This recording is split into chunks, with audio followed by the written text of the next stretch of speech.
வேலூர் மக்களவை தொகுதி திமுக வேட்பாளர் கதிரானந்த் கேவிக்குப்பம் சட்டமன்ற தொகுதிக்குட்பட்ட செஞ்சி, அரும்பாக்கம், காளாம்பட்டு போன்ற பகுதியில் வாக்கு சேகரிப்பில் ஈடுபட்டார்.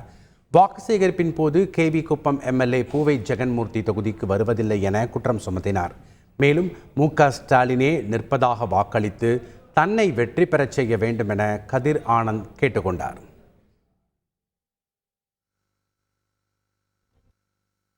கேவிக்குப்பத்துக்கு எங்க அப்பா துரைமுருகன் தான் ஒரு காலத்துல எம்எல்ஏவா இருந்தார்.